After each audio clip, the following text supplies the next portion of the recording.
Jamtara police अधीक्षक राजकुमार मेहता ने अपराध समीक्षा बैठक के बाद बड़ा बयान दिया है।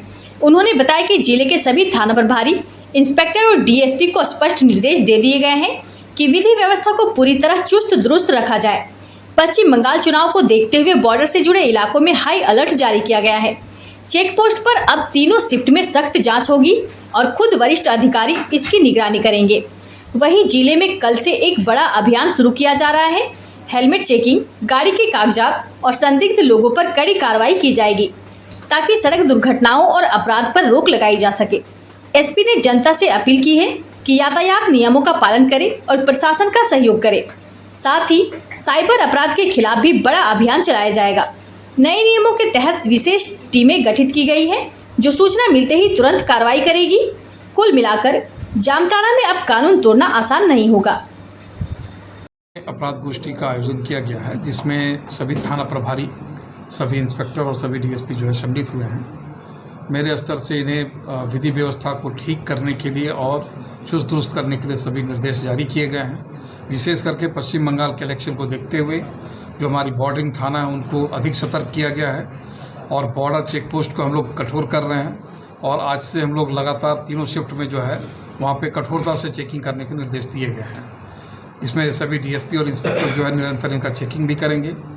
और पश्चिम बंगाल में जो बॉर्डरिंग डिस्ट्रिक्ट है वहाँ पर सामान्य रूप से और बिल्कुल ही पीसफुल ढंग से इलेक्शन कंप्लीट हो, इसके लिए हम लोग प्रयासरत हैं और हम लोग अपने तरफ से सहयोग भी कर रहे हैं। दोनों सराउंडिंग डिस्ट्रिक्ट के जो कमांडेंट हैं, जो हमारे एसपी हैं, जो डीएसपी हैं, सभी के साथ हम लोग संबंध बनाए हुए हैं। इसके अलावे अपने ज़िले में विधि व्यवस्था को ठीक करने के लिए कल से महाअभियान के रूप में हम लोग जो है चेकिंग जो है लगा रहे हैं और ख़ास करके सड़क दुर्घटनाओं को रोकने के लिए हम लोग जो है हेलमेट चेकिंग, गाड़ी की पेपर, आपराधिक तत्वों के व्यक्तियों की पकड़ धकड़ की कार्रवाई जो है कल से लगातार निरंतर जारी रहेगी। तो मेरा आग्रह होगा प्रत्येक जामताड़ा वासियों से कि आप यदि अपने साथ गाड़ी लेके चल रहे हैं तो आप अपने पेपर और ख़ास करके जो यातायात के नियमों का पालन जो है वो करना सुनिश्चित करेंगे ताकि प्रशासन को आप सहयोग करें। हम आपके जीवन रक्षा करना चाहते हैं, उसके लिए हम प्रयासरत हैं, आपकी सहयोग की अपेक्षा है। इसके अलावा मैं बताना चाहता हूं कि पिछले 1 सालों में जब मैं यहाँ ज्वाइन किया था उस समय कुल 560 केस जो हैं वो यहाँ पेंडिंग थे। अभी हमारे पास में 425 केस जो हैं वो पेंडिंग बच गए हैं, जिसमें से मात्र 340 केस ही ऐसे हैं जो कि सामान्य अपराध की श्रेणी में आते हैं। बाकी साइबर अपराध के केसेस बचे हुए हैं, लेकिन हम कोशिश कर रहे हैं कि यहाँ पे सामान्य विधि व्यवस्था बनाए रखें।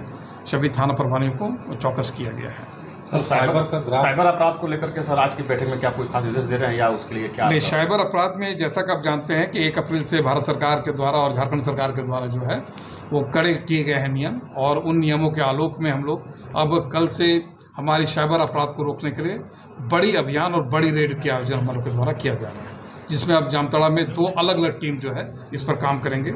एक स्टैटिक फोर्स हमारा है जो कि जैसे ही लोकेशन मुझे मिलेगा, जैसे ही सूचना प्राप्त होगी, इस पर तत्काल कार्रवाई की जाएगी।